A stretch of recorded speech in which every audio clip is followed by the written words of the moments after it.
El día de hoy vamos a continuar con este segundo módulo de esta segunda unidad, unidad temática que contiene este curso, que es Normativa Laboral, Dictadura y Resistencia. Y como ustedes vieron en el programa que les hicimos llegar y como lo expusimos en la primera clase en la cual hablamos de cuáles eran los contenidos de este curso, uno de los ejes que abordamos es este como análisis de la parte filosófica de las leyes y del derecho, y este análisis como de lo que está detrás, ¿no? de la legislación, de las normas. Hablábamos que la dictadura fue un proyecto económico, social, ¿verdad? Un proyecto político que buscaba imponer, ¿verdad?, ciertas normas, y que ese proyecto, por supuesto, tiene personas que lo idearon con un objetivo específico y por tanto tiene, bueno, todo un contenido ideológico, ¿no? O sea, hubo doctrinarios, hubo juristas, hubo personas que se dedicaron a desarrollar las teorías para sustentar este proyecto ideológico, para darle un sustento académico, un sustento jurídico, para que se pudiera justificar las leyes que se sancionaban, para que se pudiera justificar su defensa en los medios de comunicación, en las universidades, ¿sí? Entonces, estudiar todo esto que está detrás nos permite, bueno, un poco entender, quitar esa cortina que tapa, ¿verdad? Que nos impide ver qué es lo que hace a que ese proyecto se pudiera sostener con tanta fuerza, obviamente también con una fuerza violenta, pero también con otras cuestiones que permitían que fuera, que tuviera cierta solidez y sobre todo una hegemonía, ¿no? O sea, que lograra que la sociedad se apropiara de ese discurso y lo reprodujera y lo aceptara incluso, ¿verdad? Que hubo personas que lo aceptaron sin cuestionarlo, pero por supuesto también hubo quienes resistieron a ese proyecto, y entre esos sujetos que resistieron a ese proyecto estuvo el movimiento obrero, y por eso la materia busca visibilizar todas estas luchas que llevaron adelante los trabajadores y las trabajadoras organizadas a través de los sindicatos. Entonces, para poder entender todo esto que está detrás, bueno, el día de hoy la doctora Lorna Nimia Sala Romero, que es la adjunta de esta materia, de esta cátedra del doctor Eduardo Barcesat, nos va a hacer un acercamiento a estas o sea, esta cantidad de teorías, de visiones, de marcos teóricos que nos permiten comprender y ir como sacando los hilos que nos llevan a tener nosotros también herramientas para combatir esos discursos, ¿verdad? Ese discurso propio del proyecto neoliberal. Así que le doy la palabra a la doctora Lorna. Ella es abogada, es profesora en la Facultad de Derecho de la Universidad de Buenos Aires y además es investigadora del CONICET. Bueno, buenas tardes a todas y a todos. Gracias, Andrea, por este introito que hiciste, porque la verdad que me das el pie, porque me preguntaba cómo presentar la clase, ¿no? Porque son audiencias diferentes, clases diferentes. Como bien les dijo acá Andrea, bueno, yo soy la adjunta de esta comisión, pero a su vez también soy adjunta de una comisión a la noche, del doctor Barcesat, donde el sesgo es eminentemente filosófico, y tratamos filosofía de la dura, como se dice en la calle. No hacemos filosofía del derecho, sino que aplicamos la filosofía al ámbito cegado del derecho. En esta oportunidad estoy con mis dos colaboradores férreos, acérrimos, las dos manos derechas que tengo, porque soy una persona que tiene dos manos derechas, José Araoz, que va a dar la clase junto conmigo en esta oportunidad. Él va a hacer la primera parte y yo la segunda, después le voy a explicar. Y Emiliano Martínez Escala, que en otra oportunidad va a dar otra clase.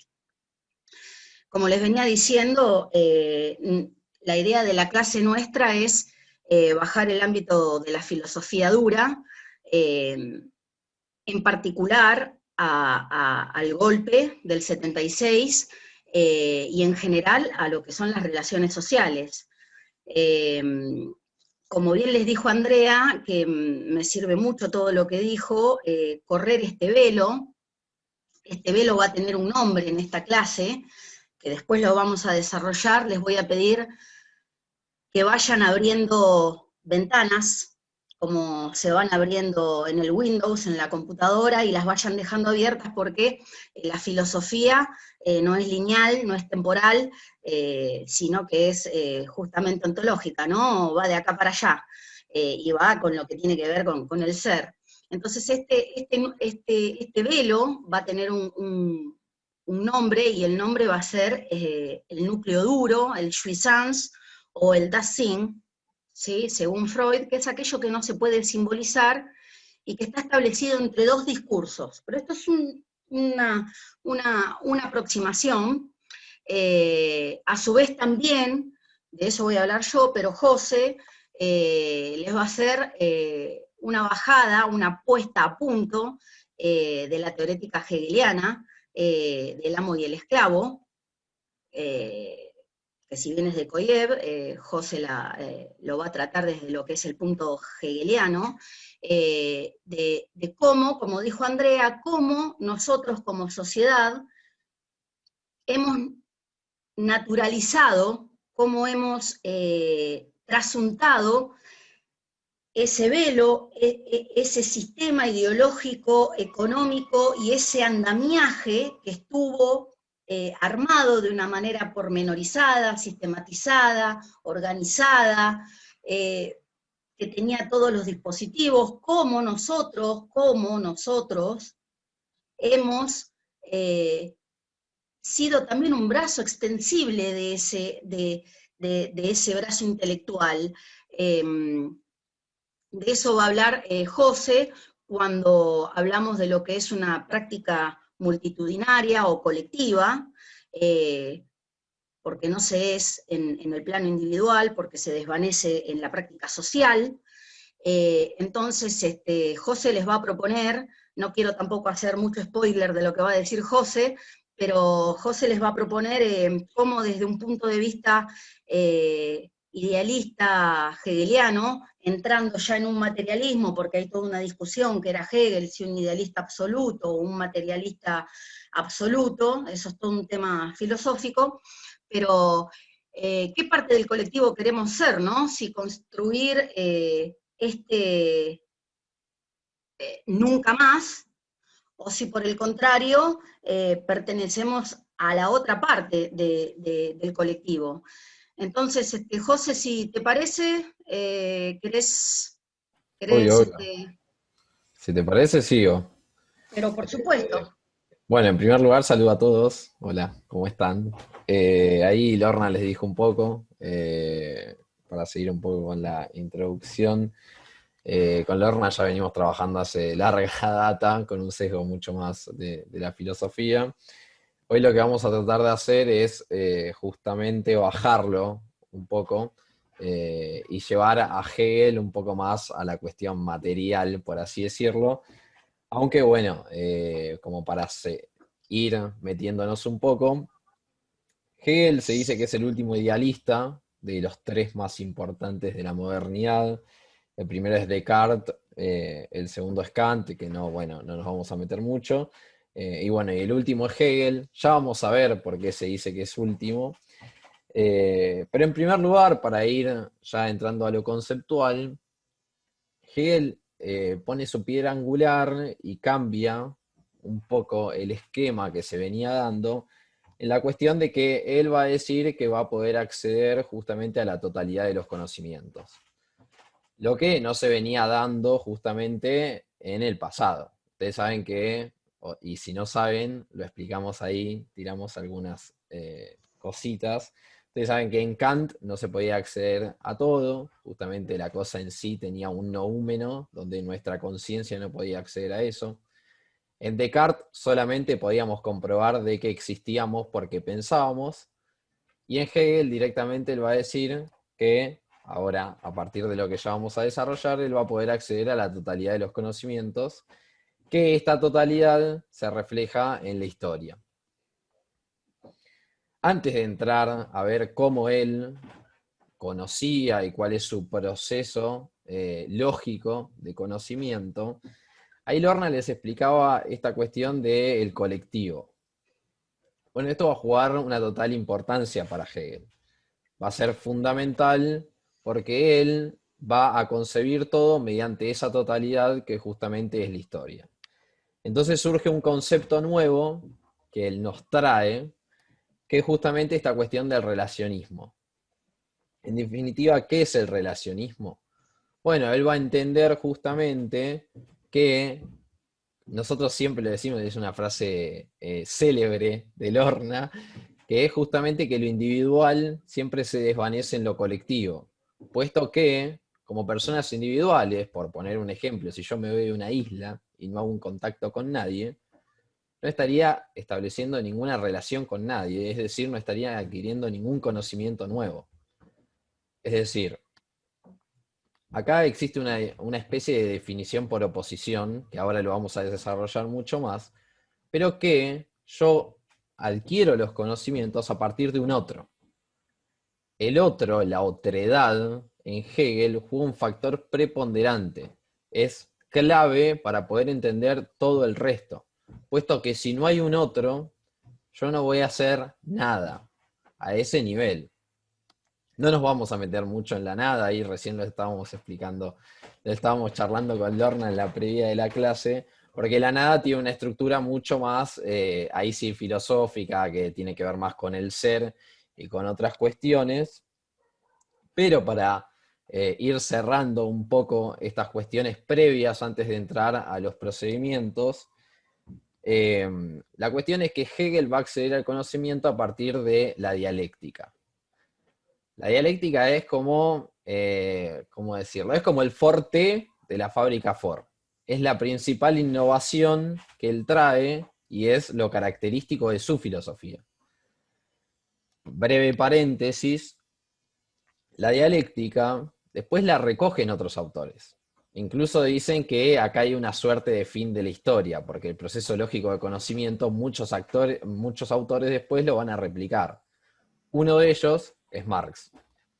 Marx le hace muchas críticas a Hegel, que no vamos a entrar en detalles, pero ustedes tienen que saber muy bien que el materialismo histórico también es el materialismo dialéctico. Incluso en los orígenes, en las infancias de Marx, antes de escribir y bueno, y establecer después su militancia en lo que fue la Comuna de París, etcétera, etcétera, etcétera, a Marx y a Engels le decían que eran la izquierda hegeliana, justamente porque recogían la dialéctica que ahora vamos a tratar de desarrollar, bastante simplificado, así lo podemos más o menos entender y así pasar a lo que me parece que más nos va a gustar a todos nosotros, que es la dialéctica muy esclavo. Ahí estoy leyendo un poco Yo el... contesto, José, vos quédate Perfecto, tranqui. Yo contesto, dale, vos listo, así de no una, de te... una, Dale. de una, de una. Antes de empezar con el tema de la dialéctica, no sé si le pregunto a Andrés si puedo compartir pantalla, porque yo tengo unos cuadros. Sí, obvio, deja, ahí creo que te tengo que habilitar, ¿no? Sí, por eso preguntaba. A ver. Muchachos, ustedes pregunten si quieren, habilítense el Sí, micrófono, si obvio. quieren escribir. Yo contesto para que José no pierda la línea teórica y bueno, para algo somos un equipo, ¿no? Él lava y yo plancho. Así que Ahí apenas André pueda, tranqui, total, venimos muy bien con el tiempo, así que no nos apuremos. Pero ahí lo que decía Lorna, cualquier pregunta, nosotros sabemos que esto a veces es muy abstracto y bajarlo. sí, habilítense el micrófono, no Sí, tengan ninguna prurito, ninguna vergüenza. sí, sí, sí. Bueno, mientras podemos repasar un poco cierto punto de lo que se dijo. Ahí me olvidé con algo que ahí leo en el chat, lo de la Revolución Francesa. Ustedes saben que el principal, por así decirlo, ideólogo de la Revolución Francesa, industrial, que se las caracteriza por muchísimos doctrinarios como revoluciones burguesas, fue Hegel. Porque Hegel era justamente profesor, en cierto punto, de un montón de sectores de la aristocracia, pero en cierto punto, Hegel, por más de que él es bastante estadista e incluso en algunos pasajes hay algunas interpretaciones donde dicen que el fin máximo de Hegel es el Estado mismo, Hegel la realidad es que lo único que le interesaba es justamente dejar algo en la historia de la filosofía. Él era un obsesionado de estas cuestiones y que incluso era muy cerrado en dar clases. Muchos dicen que, bueno, no sé si alguno tuvo el gusto de leer alguno de sus libros, que son bastante complicados en el lenguaje que utiliza, pero que incluso dicen que las clases que él daba eran bastante complicadas porque él era más una persona del estudio y de desarrollar estas filosofías. A ver si puedo. Ahí está, ahí me deja compartir pantalla, sí, vamos directamente. Bueno, ahí yo le estoy compartiendo un cuadro. Ustedes, es un cuadro que nosotros utilizamos en nuestra cátedra. Ustedes tienen que hacer más mella en esta parte de abajo, porque en lo primero ya les dije que no nos vamos a meter. Vamos a explicar brevemente esto.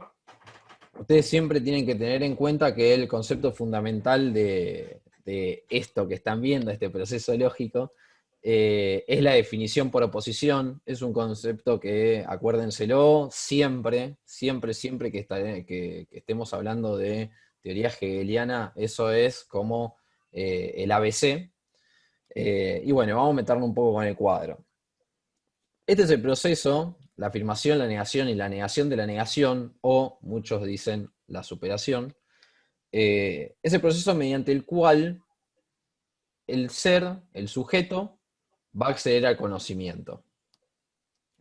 La afirmación, porque partimos de una afirmación, es la visión más aproximada que tenemos de un sujeto, de una conciencia.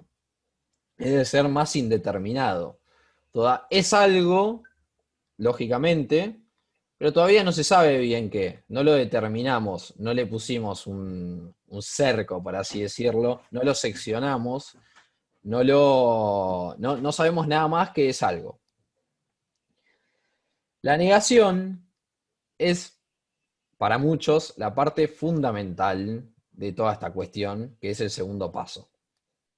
Esta afirmación se tiene que negar a sí misma y con esta negación se va a determinar en el tercer paso. El ser necesita negarse a sí mismo para justamente pasar al tercer paso, que es la negación de la negación.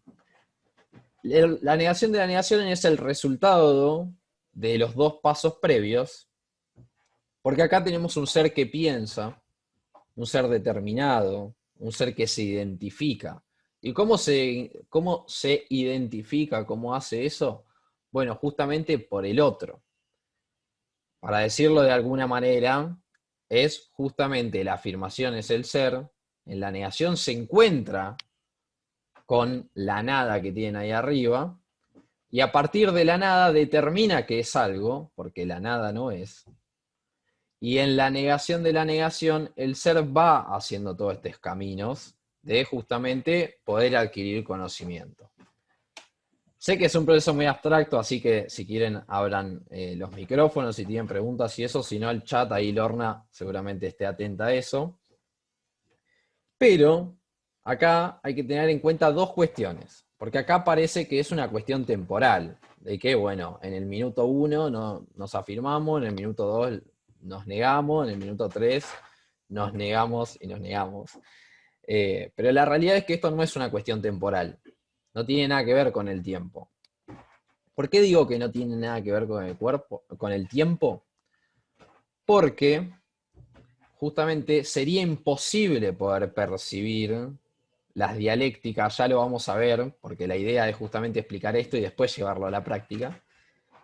Justamente no se puede percibir, porque en cada segundo, en cada microsegundo que nosotros tenemos una vivencia, eso nos marca, eso nos educa a nosotros.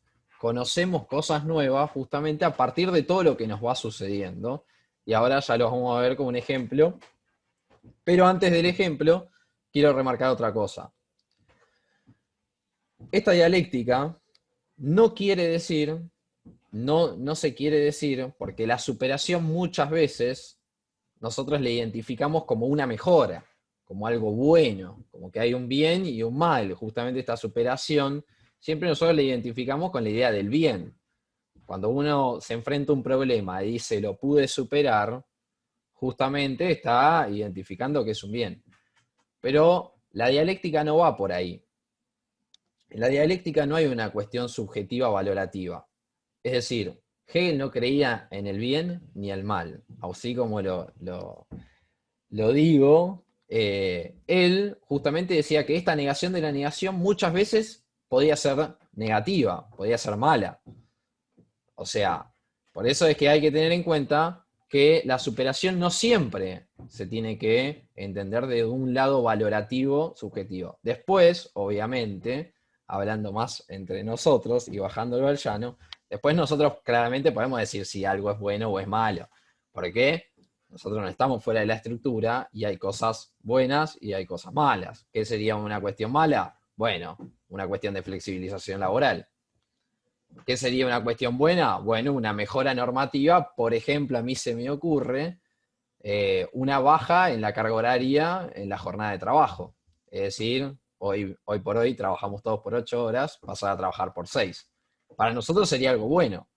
Pero Un fíjense cómo convenio la dialéctica... colectivo, ¿Cómo? un convenio colectivo. Claro, ahí está. Eso sería bueno. Un convenio colectivo que negocie paritarias a la alta. Eso sería bueno para todos. No podemos decir que no. Pero, ¿qué es la cuestión de por qué Hegel no dice que tiene una cuestión de si es bueno o malo? Porque en la dialéctica siempre hay dos sujetos. Uno que se afirma y otro que viene a negarlo. Pero eso depende del lugar que nosotros le estamos viendo como protagonistas. Digo esto.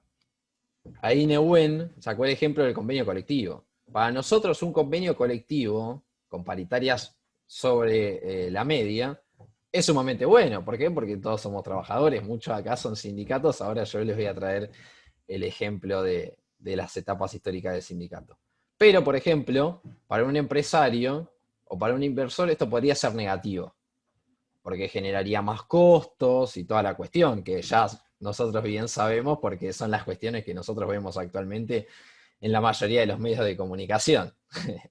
No hay que buscarle mucha cuestión a esto.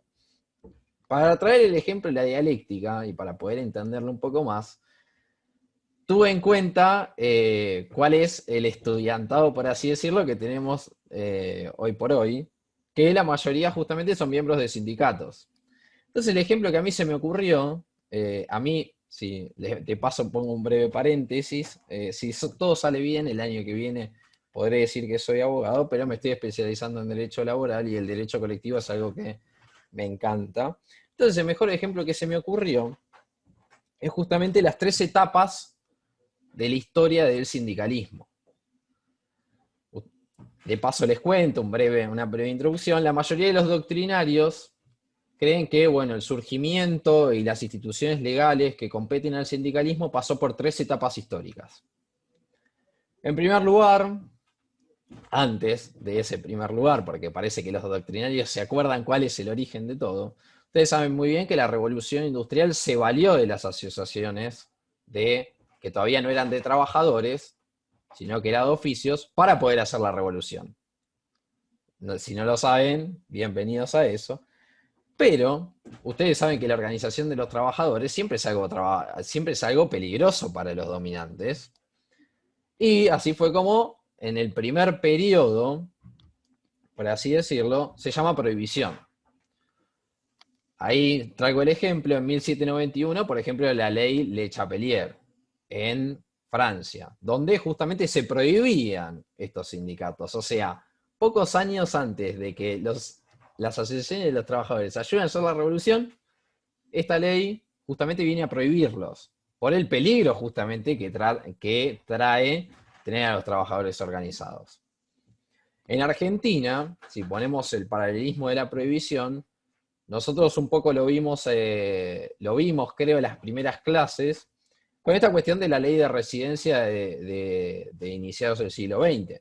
Con esta cuestión de que, como los gobernantes sabían que la mayoría del sindicalismo estaba manejado justamente por la clase obrera, que la clase obrera en ese momento eran en su mayoría inmigrantes, la ley de residencia justamente venía justamente, hablando mal y pronto, a echar justamente a esos inmigrantes si es que los descubrían en actividades de militancia, por ejemplo. Ni hablar de hacer una huelga, ni hablar de eso. La segunda etapa es la de la tolerancia, donde justamente se termina la prohibición, todavía no se le da un reconocimiento, pero bueno, los trabajadores se pueden organizar. Todavía no en sindicatos propiamente dicho, sino en asociaciones privadas. Es decir, a mí se me ocurre una junta de los trabajadores de la fábrica Peugeot Citroën. Bueno, se podían juntar eso, todavía no se podían llamar sindicatos porque no tenían derechos propiamente del modelo sindical argentino, que después un poco vamos a entrar a eso, pero donde se podía, en cierto punto, organizar. Esto en Europa, el primer país que más o menos inyectó esta tolerancia fue el Reino Unido, con la ley de Trade Unions de 1824. Fíjense que pasó de 1791 a 1824, pasaron 30 años donde los trabajadores no se podían organizar en cierto punto. Y en Francia, bueno, en Francia iba a tener un golpe mucho mayor con esta cuestión de la organización de la Comuna de París, que no me quiero entrar en eso porque imagínense que hay libros así de grandes que hablan de la Comuna de París, y la realidad es que no quiero entrar en detalle de eso, pero sépanlo que es como el primer antecedente de gobierno obrero, donde en sus máximas filas estaba el famoso Karl Marx, y por el lado del anarquismo estaba Proudhon, que muchas veces no es nombrado, pero que fue el principal teórico justamente de la corriente anarquista. En Argentina, los primeros códigos más o menos de trabajo que pudieron ir a organizar esto fue en 1916. Ustedes no sé si saben, pero después de la prohibición que se da con la ley de residencia, los sindicatos siguieron funcionando. Estos sindicatos precarios, ¿no? O sea, nosotros tenemos como primer antecedente, tenemos la FOA y después la FORA, que son dos corrientes. Por un lado eran mucho más anarquistas, por el otro lado eran un poco más socialistas, y toda la cuestión que tampoco vamos a adentrarnos. Que si tenemos acá a alguien por aquí de los estudiantes que va a seguir derecho laboral, ya lo va a ver en derechos colectivos, lo va a ver con mayor profundidad. Pero de acá surge la tercera etapa, que es justamente el reconocimiento que se le da a la Asociación de Trabajadores. En Francia recién llegó en 1884, con la ley Waldeck-Rousseau. Ahí es donde se empieza a hablar de la palabra sindicato y asociación de trabajadores, con el carácter de sí la defensa del trabajo. Las asociaciones anteriores no tenían un carácter desde el punto de vista legal que hablaba justamente de asociación de trabajadores para mejorar sus condiciones de trabajo. Bueno, acá, a partir de esta ley, sí, vamos a empezar a hablar de eso. Y acá, mucho más no hay que decir, porque ustedes muchos lo saben, recién se empieza a dar este reconocimiento con el coronel Perón, que si mal no recuerdo, capaz alguno me ayuda, que hasta ese momento no era general, por eso no le digo general, sino coronel, que es con su llegada a la Secretaría de Trabajo, y bueno, todo lo que derivó, que tampoco me quiero entrar en detalle, y todo lo que derivó justamente en el famoso 17 de octubre, y la vuelta y toda la cuestión, justamente que es una batalla que dio Perón con esta cuestión de la inscripción de los sindicatos, porque todo tiene que ver justamente, todo se inicia cuando él llega a la Secretaría de Trabajo y después justamente le dicen, no, no es por acá, porque sabemos de dónde iba ese gobierno. Justamente la principal lucha era por esto, porque él empezó a pedir a los sindicatos que se vayan inscribiendo justamente para establecer distintas herramientas, y acá es donde surge la famosa personería gremial, que bueno, en muchos sentidos no nos vamos a meter hoy porque, como lo dije, no es el tema. Entonces tenemos, al igual que en la dialéctica, tenemos tres etapas. En la dialéctica tenemos afirmación, negación, negación de la negación o superación. Según los doctrinarios, y esta cuestión histórica de las etapas históricas del sindicato, también tenemos tres etapas. La prohibición, la tolerancia y finalmente es el reconocimiento. ¿Se entiende? Para más o menos ustedes puedan ir hilando de que hablamos de afirmación y negación, negación de la negación. Cerrando el ejemplo, porque ya creo que ya sentamos un poco las bases de lo que es. Hoy por hoy ya pueden sentarse, desde mi punto de vista, si entendieron esto, ya pueden sentarse en cualquier mesa y decir, yo sé un poco de Hegel, he leído sobre Hegel, y que siempre viene bien. Ahora, ahí Lorna le dijo en la introducción, viene la cuestión de la dialéctica del amo y el esclavo. Pero antes hay que hacer unos apuntecitos de esto. La dialéctica del amo y el esclavo no es propiamente dicho, de Hegel, sino que es de otro filósofo que se llamaba Alexander Kojev.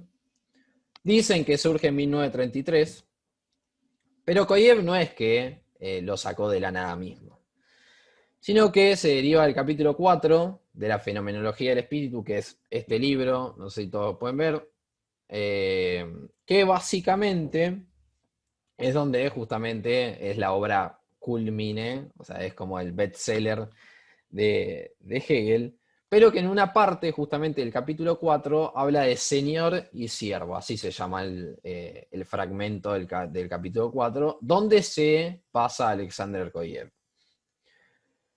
A partir de esta dialéctica, Kojev va a decir que Hegel establece el origen de la historia de la humanidad. ¿Se entiende? Ya no va a hablar de la cuestión más ideal, como sería la dialéctica de la afirmación, la negación de la superación. Sino que ahora vamos a ir viendo cómo ya empieza a hablar de cuestiones más materiales, más de los humanos y los animales y toda la cuestión. Entonces, además, dato de color, nosotros siempre a estos datos de color le decimos que es datos de intrusos, porque a estos cursos que daba Kojev asistieron un montón de filósofos. Algunos dicen incluso que hasta Sartre pudo conseguir algunas de las cosas que daba el ruso, pero que, por ejemplo, al que sí asistió a esos seminarios, a esas clases, es Lacan, quien ya les va a hablar Lorna de Lacan, porque acá estamos recién asentando las bases de lo que sería la clase, y que ya veo a Lorna que tiene ganas de desenvainarse directamente. Pero antes de eso, vamos a empezar a hablar un poco de lo que es la dialéctica del amo y el esclavo, con un conceptito previo de que justamente Hegel lo primero que hace es diferenciar cuál es el deseo entre los animales y los humanos. Hegel va a decir que los animales desean cosas, pero que los humanos, por distinto a eso, deseamos deseos. ¿Qué es esta cuestión de deseamos deseos? Bueno, se refleja mucho en la cuestión de que mi deseo, esta es una frase que Emi, que está por ahí, que es nuestro también compañero de la cátedra de la noche, le gusta mucho, que es, mi deseo es el deseo del otro. Por esta cuestión de la definición por oposición que se da. ¿Se entiende? Yo determino mi deseo en base al otro. Por eso es que antes le dijimos que la otredad para Hegel es muy importante.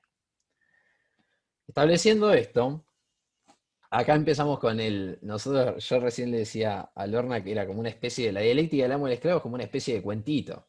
Se podría enseñar, yo creo que se podría enseñar capaz en los primeros años de primaria, porque es como una historia. Pero allá iniciando con el relato, nosotros tenemos dos conciencias que se encuentran.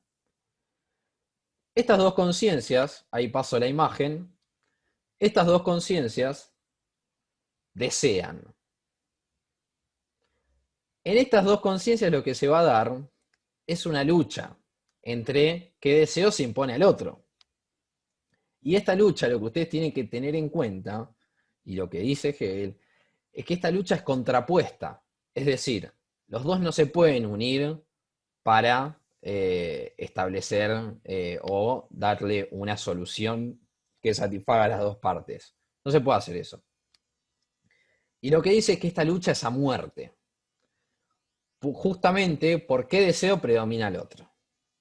Ya es como el primer episodio, digamos. Hay un encuentro, se encuentran dos conciencias que desean, y que esta lucha es a muerte, ¿por qué deseo se sobrepone al otro?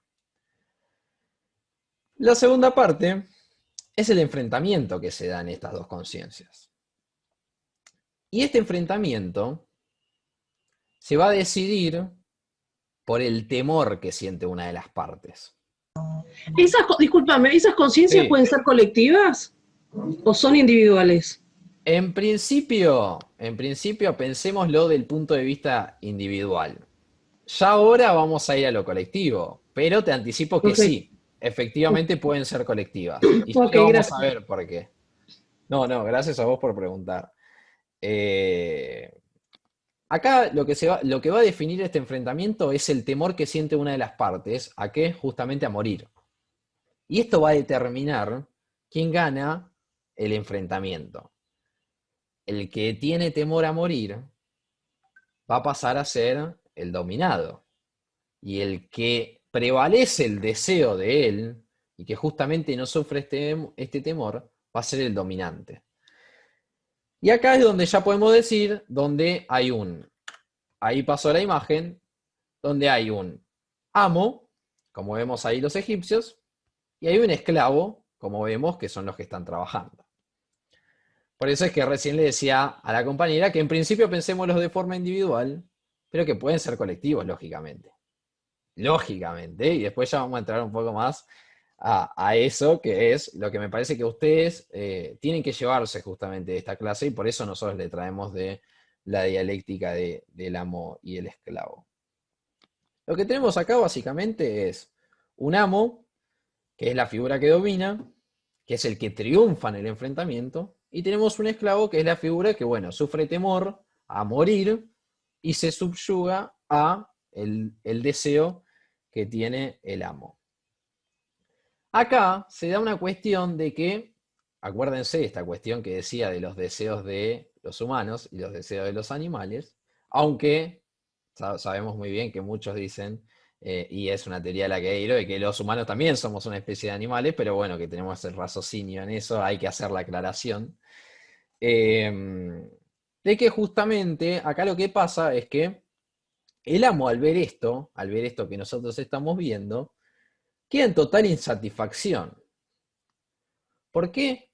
Porque ya no lo reconoce un otro, ya no lo reconoce un igual, lo reconoce un esclavo, lo reconoce alguien que está trabajando, alguien que hace tareas que en muchos puntos de vista no son honorables. Entonces, el amo, al ver eso, se da cuenta de que no está queriendo su reconocimiento, y eso es lo más importante de la dialéctica amo y esclavo. Acá el deseo que tiene el amo es a reconocer, a que lo reconozcan como amo. Acá lo que se da justamente es que el amo ve así y dice, no, pero esto es un esclavo y está a mi poder. Y ya empieza a establecer en su cabeza de que no es un igual, sino que pasa a ser como una cierta de cosa este esclavo. Entonces el amo ante esto se queda totalmente paralizado, totalmente paralizado. Y se dedica justamente a, hablando mal y pronto, a engordar, a comer, a que el esclavo le dé todo, y se establece un sujeto mucho más ocioso. Es decir, un sujeto pasivo, un sujeto que no actúa, un sujeto que vive del trabajo esclavo.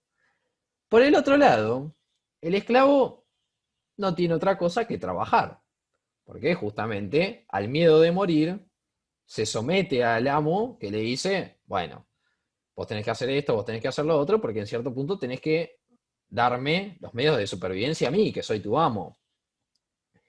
El esclavo empieza a trabajar, no tiene otra, empieza a trabajar, y a partir de esto es cuando Koyev va a decir Koyev y Hegel van a decir que el esclavo es el sujeto activo de esta relación, porque empieza a trabajar la materia, ¿se entiende? Empieza a trabajar la materia, se acerca y toda la cuestión. A partir de esto, lo que va a decir, que es como el quinto escalón, es que tenemos dos sujetos, uno que es activo y uno que es pasivo, y que hay una paradoja dialéctica, porque fíjense cómo el activo es el que gana la lucha, es el que sobrepone el deseo en primer lugar, pero fíjense cómo esto cambia, como a partir del trabajo del esclavo, el esclavo pasa a ser el sujeto activo, y el sujeto que ganó el primer enfrentamiento pasa a ser pasivo. ¿Se entiende? Entonces acá lo que se va a decir es que el esclavo es el que crea la cultura, es el que crea todo el contexto de la humanidad. Es el que, en cierto punto, empieza a tener el poder sobre la dialéctica, empieza a tener el poder sobre el amo. ¿Se entiende? Porque crea toda la cultura, porque trabaja la materia, es el único que está, es el único que se aprovecha de la naturaleza. Y eso dirá Hegel, que aprovecharse de la naturaleza justamente es crear esa cultura. Esto no quiero que lo vean desde un punto de vista más primitivo, por así decirlo, sino quiero que lleven el ejemplo a lo que vivimos día a día. ¿Se entiende? Porque si yo les pregunto a ustedes cuál es la realidad, por ejemplo, de un barrio popular, seguramente me lo van a poder expresar. Pero si yo le pregunto a Antonia Macri, no creo que me la pueda expresar, ¿se entienda? Entonces, justamente, piénsenlos desde esa manera. José, Sí, yo ahí mientras vos estás hablando, le digo a los chicos, no sé si se dieron cuenta, supongo que sí, todo lo que vos vas diciendo yo lo voy apuntando acá abajo, y lo perfecto. que estás diciendo de la producción popular está acá en el chat. Excelente, excelente, excelente. Por eso es que en principio lo pensábamos como individuales y ahora nos vamos un poco más, ahora vamos a ir un poco más a lo colectivo y ya Lorna se va ahí a hacer un festín con Tranquilo, lo tranquilo. colectivo. Eh, pero justamente acá lo que va a decir Hegel es que también el esclavo, además de crear la cultura, se empieza a dar cuenta de la libertad que tiene él. Porque justamente tiene el poder de decisión de lo que suceda. Acá yo me acuerdo un ejemplo que da Sartre, de que él habla de que en cierto punto, la puesta a punto, valga la redundancia, de la producción, depende del obrero. Porque el obrero en definitiva es el que pone un tornillo acá, un tornillo acá, un tornillo acá, el otro tornillo acá. Y puede suceder que el obrero en cierto punto se levante un día de mal humor y en vez de poner el tornillo acá, lo ponga acá. ¿Se entienda? O se levante de buen humor y descubra un nuevo método de trabajo. Acá tenemos una multiplicidad de ejemplos que no quiero entrar, pero a mí se me ocurre uno, se me viene a la cabeza, de que en más o menos en inicios, perdón, del siglo XX, si mal no recuerdo, es donde se crea el Consejo de Fábricas en Italia, donde lo que se hacía en este Consejo de Fábricas era que los empleados se hacían cargo de la misma fábrica y le pagaban la ganancia al empresario. ¿Y saben cuál fue, qué es lo que sucedió a grandes rasgos? Porque tampoco quiero entrar en detalle a eso porque no vamos a terminar más. A diferencia de lo que todo el mundo pensaba, la producción fue exponencialmente mayor cuando dependió directamente de los trabajadores y sin tener justamente al burgués ahí controlándolo y con los métodos burgueses de trabajo. Es decir, los trabajadores cambiaron su método de trabajo, aumentaron la producción, lógicamente después le pagaban su ganancia al empresario, al capitalista o como le quieran decir, pero fíjense cómo se da esta lógica de amo y esclavo, porque justamente de donde se dependía es donde provino justamente esta mayor producción, porque en definitiva la decisión de esa producción la tenía quien trabaja. Acá ya cerrando un poco, y muchos dirán, bueno, ahí la frase cúlmine es que justamente la cultura es un reflejo del desarrollo que tiene el trabajador como trabajador. Ya lo dijo León Gieco. Ahí está. Y acá, antes de seguir hablando de estas cuestiones y darle el paso a Lorna, porque ya me queda poquito y de paso agradezco por escucharme, podemos sacar varias conclusiones de lo que vimos recién de Hegel. Y acá ya sí me quiero adentrar en la cuestión de la materia. Acá la materia ya de por sí tiene un nombre que refleja esta dialéctica muy esclavo. Porque se llama dictadura y resistencia.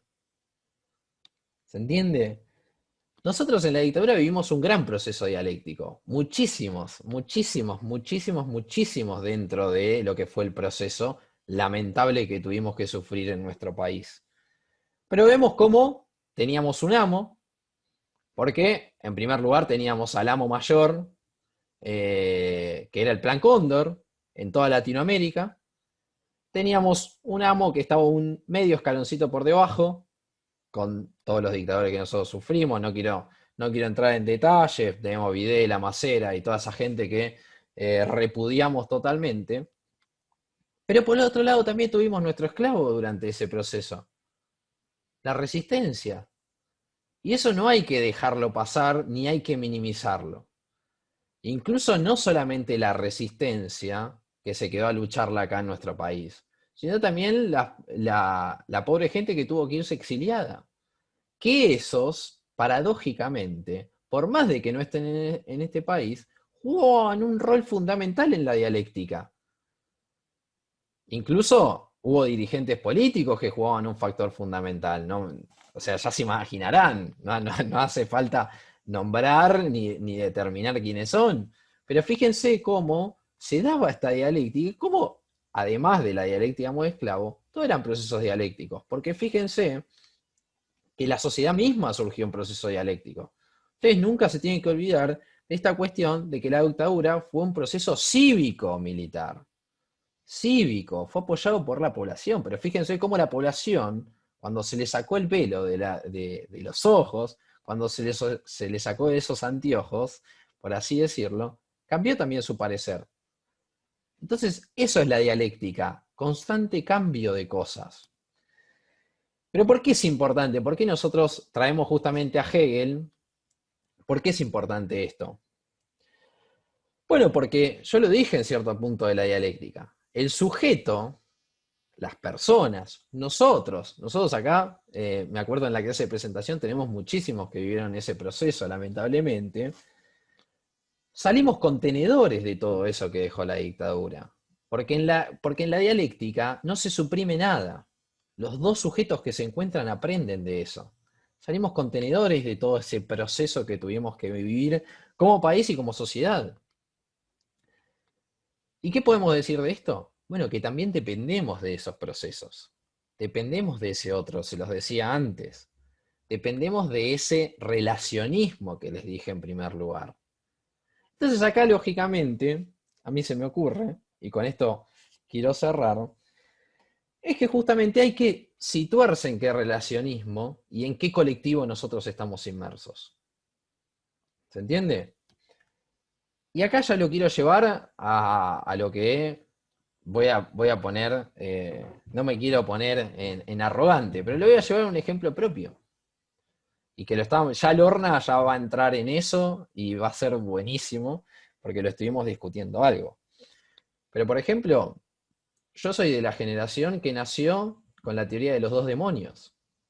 Me eduqué en esa teoría, donde se decía que no era solamente que habían dictadores, que acá había una manga de terroristas.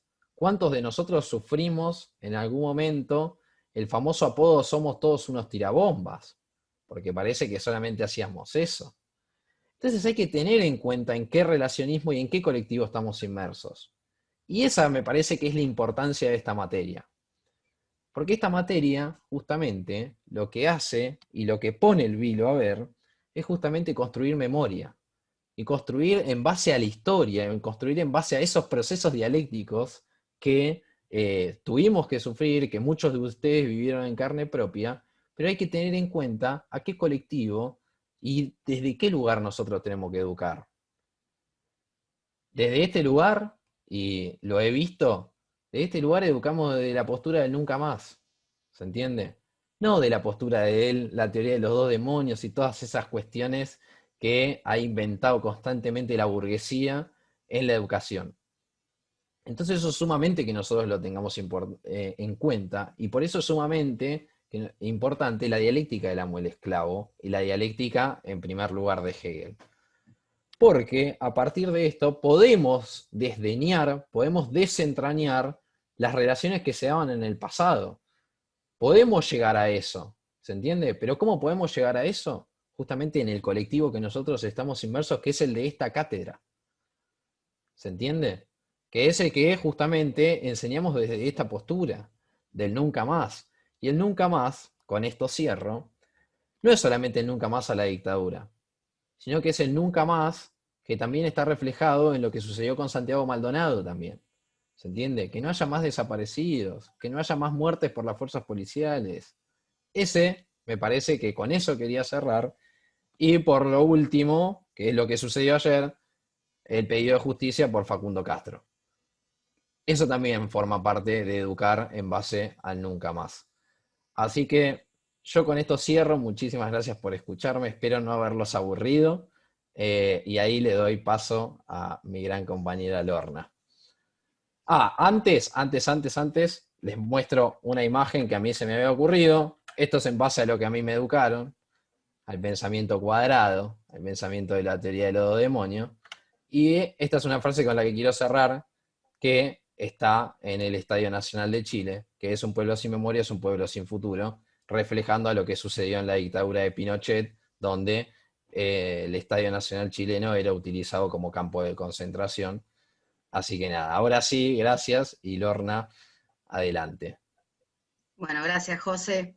La verdad que esto es totalmente improvisado, cómo nos damos el paso y lo que vamos diciendo, así como lo de Andrea me quedó tan bien para este auditorio que para nosotros es un poco particular.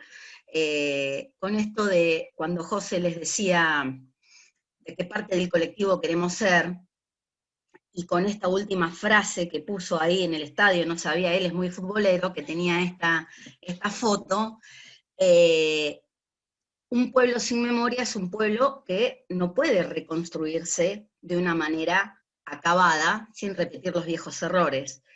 Esto es un poco la telesis de toda la clase, y en particular de esta segunda parte, que es trasuntar de una manera simple la filosofía y la historiografía, que ahora seguramente saben qué es, y si no es, ahora se los voy a decir, al proceso. Porque la filosofía y la historiografía no son dos mónadas colgadas de un árbol o que vienen de un lugar trascendente.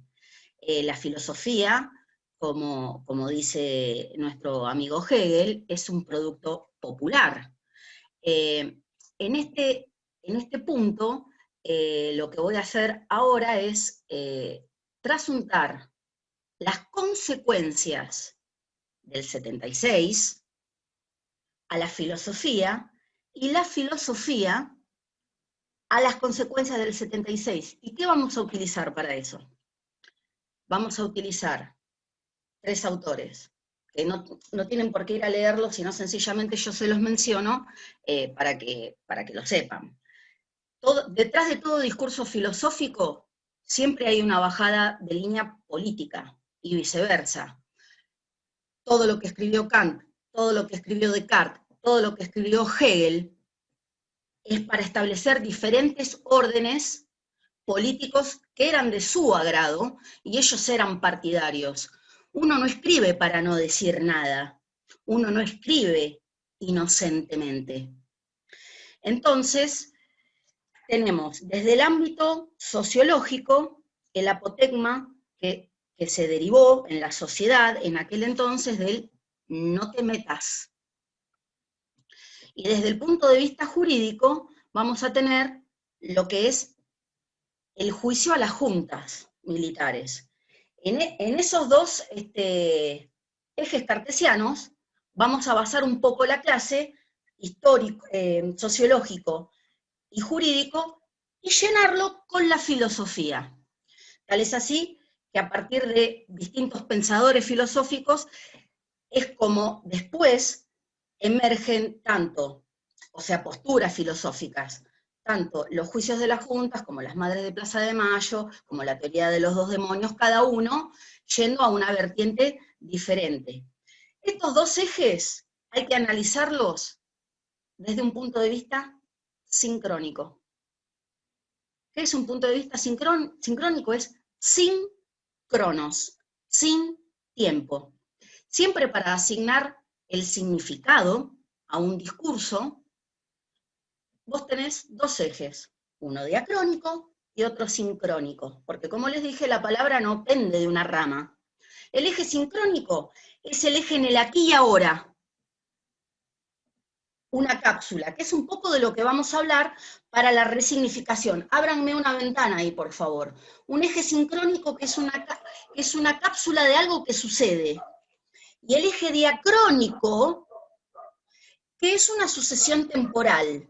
¿Sí? Vos, fíjate, cuando entrenás algún deporte, natación en particular, por ejemplo, sincronizamos, ¿qué haces? Ponés en 0 el cronómetro, y ahí largás. De estas dos directrices, vamos a tomar para desarrollar lo que les quiero contar, estos 3 autores y estos 3 ejes. El eje semántico-lingüístico, que es justamente para explicar la sincronía de la adquisición de significado. Tenemos en el ámbito filosófico la teoría de Walter Benjamin en su libro Las tesis sobre la filosofía de la historia, y tenemos por el otro lado el ámbito psicoanalítico de Jean-Jacques Lacan. Y ustedes dirán, pero ¿es menester semejante engrudo? Y sabés que sí que es menester, porque de la única manera en que vos podés sacar este velo, es decir, explicarlo científicamente, explicarlo metodológicamente, que hizo tanto referencia Andrea al principio, como José ahora, cuando hizo alusión a los anteojos, de que fue cívico-militar, hay que agarrar la psicología.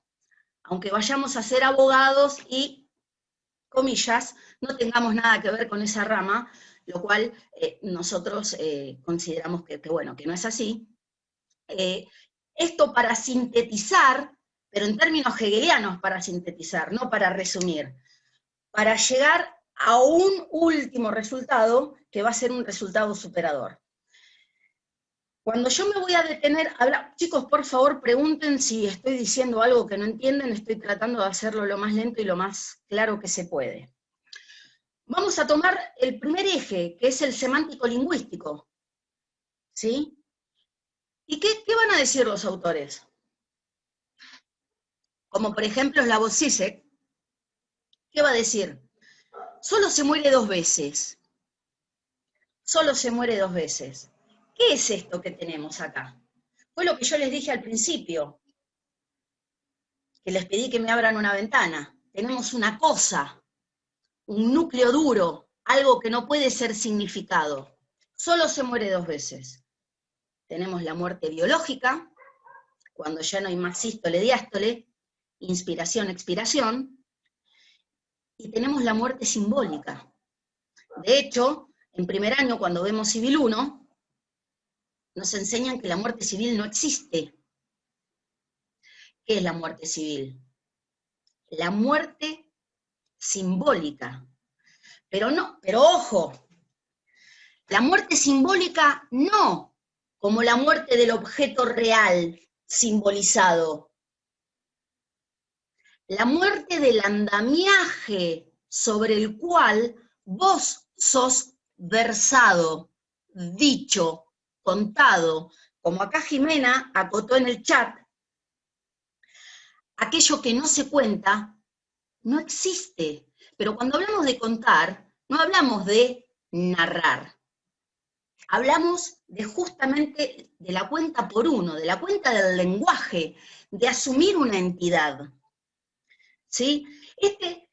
Entre estas 2 muertes, que existen totalmente, les voy a dar un ejemplo, igual después me voy a meter bien en la teoría dura y bla, pero yo mientras preparaba la clase pensaba un ejemplo que me dejó bastante... Cuando muere Monzón, Monzón muere como un campeón del mundo, boxeador. A él le ponen una placa que dice en honor a Monzón. El movimiento feminista fue y le puso otra placa, pero una placa amurada, con tirafondo, que decía, Monzón, ex campeón del mundo, femicida, asesino. Fuerte tenerlo en la lápida eso. Entonces, ahí se me ocurrió como para dar un ejemplo de la muerte. ¿Cómo es verdad que existe? Que esto no queda en la letra muerta. Ay, me están dando teorías difíciles. ¿Cómo muere? Pero muere peor en la segunda instancia. Muere como símbolo. Se saca todo el andamiaje donde él era narrado. ¿Sí? Entonces, para que se entienda, entre estas 2 muertes hay algo en el medio, hay algo. Ese algo es esta cosa que no es, que es de lo que después vamos a trasuntarlo al golpe. Estoy tratando de explicar algo que es... Hay algo en el medio. ¿Qué es esto? Esa es la cosa con C mayúscula, como la película esa de terror, una cosa monstruosa, o el jouissance para Lacan, o el Dasein para Freud, que es aquella cosa que está ahí como un núcleo duro, que no lo puedo digerir, que no le puedo poner un nombre bajándolo al llano, que no lo puedo narrar, que no lo puedo mencionar. Como que Monzón era un femicida. No era narrado eso. ¿Qué era narrado? Monzón iba a la comisaría y tomaba mate con los... Digo esto porque es fácil de entenderlo así. ¿Qué es lo que pasa? Ese núcleo que es indiscernible, que es duro, que tengo como un pedazo de piedra ahí, va a adquirir significado, porque esto después lo vamos a trasuntar a las madres, va a tener significado en tanto y en cuanto ya estaba presente en el discurso, pero como no historizado, como no dicho, pero estaba ahí, no estaba contado. Este pedazo de cosa que está ahí, Lacan lo va a llamar con un neologismo que él acuña, es decir, una palabra que inventó él, como un elemento éxtimo. L'extim está adentro y está afuera. Está afuera y está adentro. ¿Por qué? Este elemento que todavía no le podemos asignar un sentido, es una tachadura radical de todo lo que es una significación. Es la muerte simbólica. Pero como les dije, necesito que no se confundan la muerte del objeto real, que se representa en su símbolo, con la extinción del orden simbólico, del significante donde se apoya. Esto es lo que Hegel, y que José les mencionó, dice en su libro La fenomenología del espíritu, que es la repetición de la revolución. Ahora vamos a ir en la repetición de la revolución. Un ejemplo un poco más histórico, sacamos a Monzón, lo ponemos a Napoleón, porque estuve viendo a ver cómo bajar, ¿no?, estas dos muertes.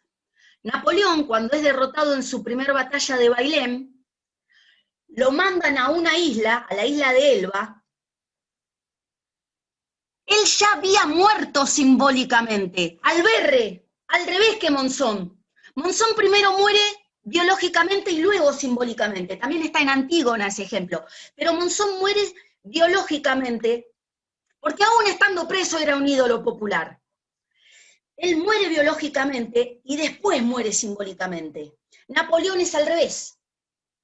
Primero muere simbólicamente, cuando lo derrotan en su primera batalla en Bailén y lo llevan a Elba, ya estaba muerto. Pero el tipo seguía con sístole, diástole, inspirando y expirando. Estaba vivo. Cuando él se da cuenta que está muerto simbólicamente, casualmente muere biológicamente, que es en Waterloo. En realidad muere simbólicamente en Waterloo y después se lo llevan a Santa Elena. Ahí sí se muere. Se acabó el cuento. Entonces me parece que son ejemplos bastante claros para explicar las dos muertes, la cosa que está en el medio que no es narrada, y a partir de la resignificación de esta cosa, van a empezar a asignarse significados que, como dice Lacan, en un momento del seminario 3, la ética del psicoanalista, esta muerte, la muerte simbólica, está por fuera de las leyes naturales. Ya les digo, la segunda muerte de Monzón, el tipo ya estaba muerto, no es posible morir dos veces, como lo dice muy capciosamente la frase, y Napoleón. Entonces, estas dos muertes que escapan a las leyes de la naturaleza, cuando son resignificadas, son pasibles de formas nuevas de creación ex nihilo, es decir, creación de la nada. No quiero que se me vuelvan locos con la creación. Es verdad que de la nada no sale nada. Eso es una perogrullada. Pero en contexto, en lo que yo les estoy diciendo, cuando vos le asignás un significado a algo que era una cosa, si bien hay una relación de asignación retroactiva de sentido, es una creación ex nihilo, porque era la cosa. ¿Se entiende? Entre estas dos muertes que tiene en el medio este núcleo duro, claramente tiene que haber un vínculo. Ese vínculo va a ser la fantasía. Y parece que es re psicoanalítico, pero no. En realidad, no es tan difícil. ¿Saben cuál es la fantasía? La fantasía de un discurso suturado, redondo. Por ejemplo, la del golpe. En ese momento se estaba haciendo lo que se tenía que hacer para erradicar la violencia guerrillera. La sociedad como algo armónico, ya lo va a decir Agamben, no existe. La sociedad como lineal es una fantasía ideológica, es un discurso ideológico. Cuando les hablamos de las dos muertes, les hablamos, digo, ¿no?, los docentes de este cuerpo, ¿tienen otro ejemplo? Tom y Jerry. Tom nunca muere. Cuando empieza a correr y cae del acantilado, él sigue corriendo por el vacío. ¿Cuándo se da cuenta que va a morir? cuando mira para abajo. Mientras tanto no muere. Dorian Gray, en su retrato, cuando se ve en el espejo. Y los videojuegos, muchachos. Los videojuegos, vos tenés 7 vidas. Perdés una vida, perdés la otra, hasta que perdés la vida que te hace perder el juego. Esa es la muerte simbólica. ¿Se entiende? Entonces, hay algo en el cuerpo y en esta asignación que es más que el cuerpo mismo. Hay una sublimación del discurso. La sociedad, las juntas, después van a ser las madres, pero después de que hicieron todo un trabajo las madres. Y ahora les voy a contar cómo es. En este lugar de la posibilidad de velamiento, como les dijo Andrea al principio, y después José, de correr este velo, se abre a partir de una simbolización, historización. No hay una manera, porque somos historizados, somos lo que hacemos para ser lo que somos, estamos en constante evolución y en constante movimiento, pero haciendo. No hay algo trascendente que viene y te dice cómo va a ser el movimiento social, excepto obviamente el Estado, pero es más bien una parte inmanente. Hay un núcleo alrededor del cual se articula esa red simbólica. ¿Me van siguiendo? Esa red simbólica es la que va a establecer después el significado a ese núcleo. Esa es la diferencia entre la historia humana y la evolución animal. Y cuando ahí José les dijo, sí, pero nosotros también somos animales, sí, perfecto, pero nosotros tenemos orden simbólico. La Libre no. Entonces, esa es la diferencia entre la historia, historizada, y la evolución animal, como un producido retroactivo en la simbolización. Todo esto tiene que ver con un plano histórico y político. Que acá es donde vamos a entrar en el punto B que les dije al principio, en Benjamin. ¿Qué es lo que postula Benjamin?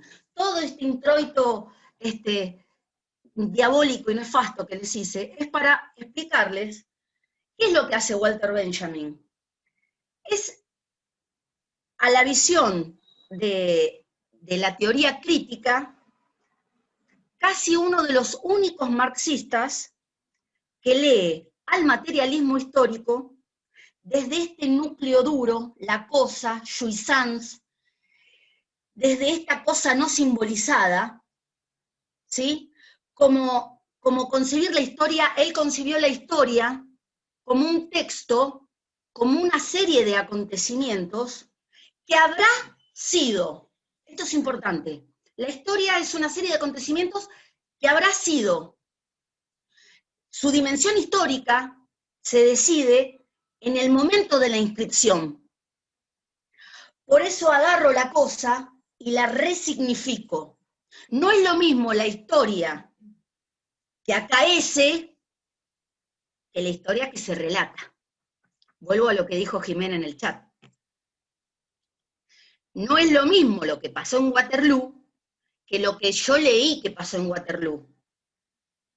No es lo mismo, y acá nos vamos metiendo un poco, lo que pasó en el 76 con los que nos decían que pasó en el 76 a través de los medios. Entonces acá Benjamin, obviamente no hablando del 76, pero hablando de este núcleo, yo lo que quiero que entiendan, muchachos de mi corazón, es esto, que todo arranca con algo indecible, todo lo que perdió arranca como un núcleo indecible. La apropiación del pasado es una apropiación interesada. Nadie habla para no decir nada. Articulás el pasado justamente para decir algo, pero eso no significa que vos seas fiel a tal como fue. Esa es la tesis 6 de Benjamin. Toda apropiación de la verdad es una apropiación interesada. La tesis 12 la va a completar y va a decir que la clase oprimida, y ahí ya nos vamos metiendo en el pogo, que la clase oprimida es la clase depositaria de ese conocimiento histórico. ¿Sí? Se trata de entender lo que es una crítica a la historiografía. La historiografía, como ustedes saben o no, es la ciencia de redactar la historia. Es una ciencia cabal, con objeto, con reglas, con método. ¿Qué es lo que pasa? Lo que va a sostener Benjamin es, tenemos muchos caminos, yo me voy a centrar en dos, dice él. Y después dice, podemos tener una visión nietzscheana, que ustedes saben, es superhombre, visión de voluntad de poder, donde que es la historiografía por antonomasia, que quién es el que va a relatar la historia, el que gana, los ingleses, los españoles. Ustedes fíjense cómo nos enseñaron a nosotros, compatriotas, lo que pasó en 1492. Poeta del destino fue Colón, poeta del destino, genocida. Él era el día de la raza, el día del genocidio que nos hicieron manteca. Ese es el 12 de octubre.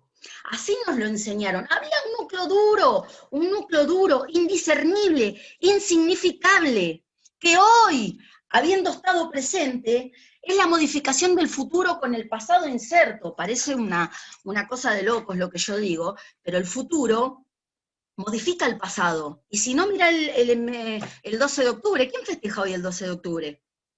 Yo no tengo mucho contacto con la enseñanza primaria, pero sí tengo amigas que dan clase, y ya no, si bien hay una bajada de línea, está bastante coartado ya esto de Colón como héroe, en función a esto que les venimos diciendo de las dos muertes.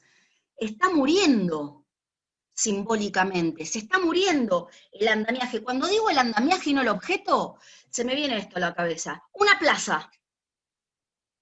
plaza que no tiene niños jugando, que está ahora con el coronavirus toda precintada.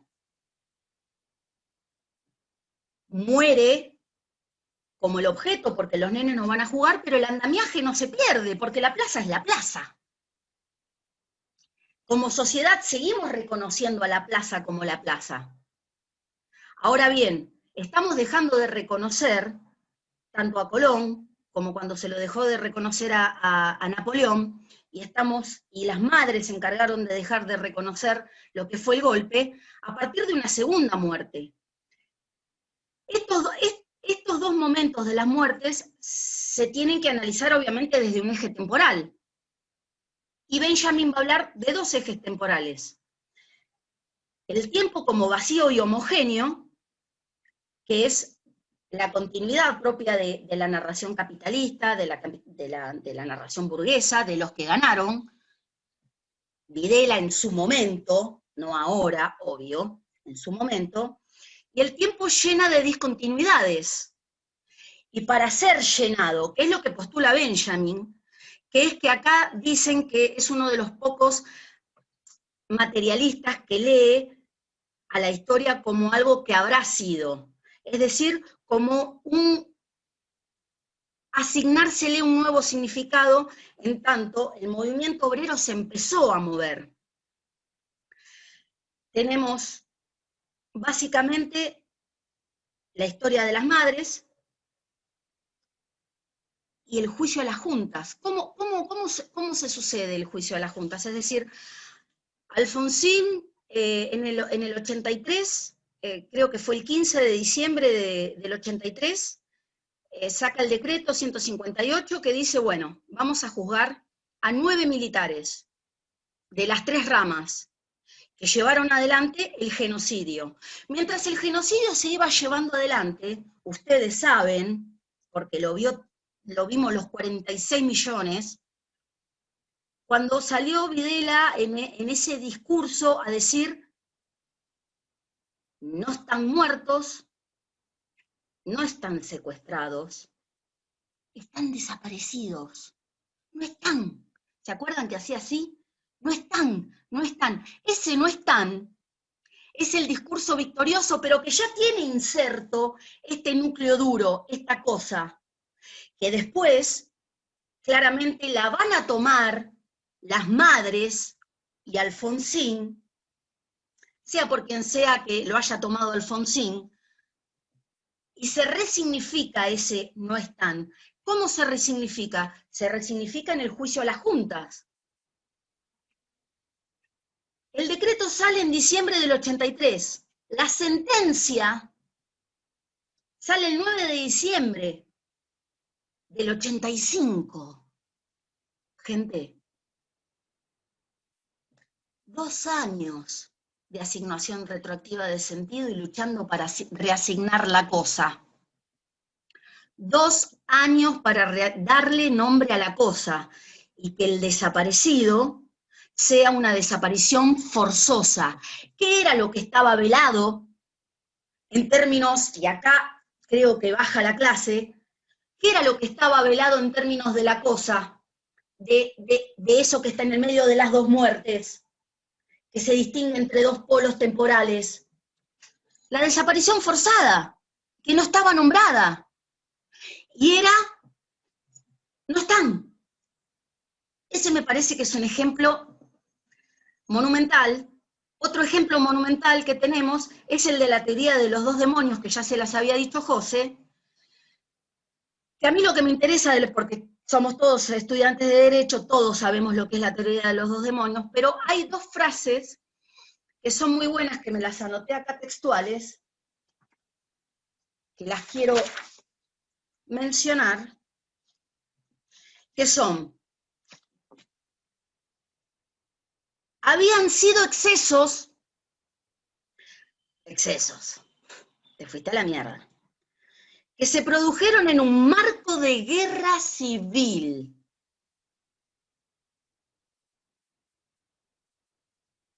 Discurso hegemónico. Lo que les dije, un tiempo vacío, homogéneo, de continuidades, propio de la historiografía reinante, ¿sí? Una línea temporal perfecta, la sociedad existe, es armónica, organizada, complementaria, solidaria, porque usa exceso, fue sin querer, y había una guerra civil. No me quedaba otra, entendeme. Entonces, del otro lado, ¿qué tenemos? ¿Qué era lo velado en ese punto también? Todos los campos que había en Ford, en Tucumán, todo eso era lo que no era simbolizado. Y que las madres de la plaza, en su asignación retroactiva de sentido, de ese elemento éxtimo, cuando empezaban a dar vueltas, que ustedes recuerden que le decían las locas. ¿Por qué eran las locas? ¿Por qué eran las locas? Porque ellas estaban acarreando la cosa. Acá hay algo que no se puede decir que es. No, ustedes están locas. No le pusieron, nadie habla para no decir nada. No hay ningún discurso inocente. ¿Por qué las locas? Porque tenían unos ovarios inmensos. Por eso las locas. Porque arrastraban la cosa, el jouissance, lo indecible. Entonces, a partir de ese elemento extraño, ellas se erigieron en una asignación retroactiva en el futuro, que era en aquel entonces, porque hoy tenemos el diario del lunes, en aquel entonces, ellas reasignaron al pasado un contenido nuevo. Pasaron de ser las locas a ser las madres, las heroínas, ¿sí? Restituyendo hijos, nietos. Entonces, es un poco esta visión nueva que nos alcanza Benjamin con la visión de Lacan, que es muy importante la visión psicoanalítica, porque la mitad de las cosas que dije fueron conceptos psicoanalíticos, para reinventarnos, y suscribo a lo que dijo José, ver de qué parte de la comunión estamos. ¿Del construir un nunca más o de la repetición? de la repetición incesante de la revolución, como decía Hegel. Pienso que es una ingenuidad grave pensar que la filosofía es inocente y que está ajena a todo lo que pasó en lo que charlamos en esta materia, y como les contó José, en 1600 y pico, con Hegel, y ahora con 1900 y pico, con Benjamin, cómo podemos trasuntar y cómo está expresado aquello que no fue, pero que ya estaba, y que por eso se pudo reasignar. Ahí, ¿Qué es Lor, esto? perdón Sí, que te interrumpa. tuyo. Hay una frase que a mí me gustó mucho que puso Nené Vidal, que le agradezco, que dijo, las madres, dos puntos, de la vida biológica a la vida simbólica, que me parece brillante, No brillante pude total. ver, pero me imaginé que los comentarios fueron, claro, Sí, sí, sí, brillante. sí, sí, la verdad que el chat está muy, muy prendido, así Sí, que sí, está muy prendido, qué bueno. Pero bueno, en realidad queríamos, ¿saben cuál es el tema? Lo que nosotros queremos de corazón bajar a la gente que viene a cursar, es la vulgarización de la filosofía. No es un argot, no es, o el psicoanálisis. No, es esto, es esa cosa. Las madres eran las locas, y me pareció que es un ejemplo buenísimo. ¿Por qué no les pusieron otra cosa? ¿Por qué las locas? O sea, dale, está todo pergeniado, es una maquinaria que creo que de la mano de todos los docentes de esta comisión, después hay que salir a repetir, como dice Hegel, lo que uno va aprendiendo, pero lo que vos querés construir nuevamente, ¿no? No sé, José, Andrea, si quieren acotar algo, o alguna pregunta en voz alta. No, bueno, primero, bueno, agradecerles a los dos, a vos, Lorna, y a José Ignacio, porque no es tarea fácil eso de bajar a tierra la filosofía y de hacer una conexión con las cuestiones más prácticas. Y bueno, creo que no, desde esta cátedra tenemos ese principio, ¿no? De que el conocimiento tiene que ser circular, tiene que ser colectivo y bueno, creo que acá se generó precisamente eso que buscábamos, que es un intercambio y que haya una conexión con las experiencias de los trabajadores y las trabajadoras y de las luchas de nuestro pueblo y de las madres y de las abuelas de Plaza de Mayo. Así que, bueno, nada, gracias, porque no sé si hay mucho más que decir, me pareció No, yo ya buenísimo. terminé. Me parece que la idea, como siempre decimos, Andrea, en esta cátedra, en todas sus comisiones, es nadie viene a florearse. La idea es bajar al llano lo que aprendimos, y como dijo el otro día Patricio, colectivizar y devolver. Creo que quedó más que claro, y seguir ahondando eh, es abusivo, no, no me parece, ¿no? lo Sí. dejamos para cada ámbito. No, yo lo único decir y desarrollar un poco más, gracias a todos, porque en esta cuestión de la definición por oposición nosotros no seríamos docentes sin ustedes siendo estudiantes. Claro. Así que ustedes tienen muchísimo que ver en todo esto y también muchísimas gracias a todos los que comentaron en el chat y nos agradecen. Nada más que eso. Y además celebro la unión esta que se da en esta comisión de la unión obrero-estudiantil, podríamos decir, que Sí. es impecable. Así que nada, gracias por escucharnos y espero que les haya gustado.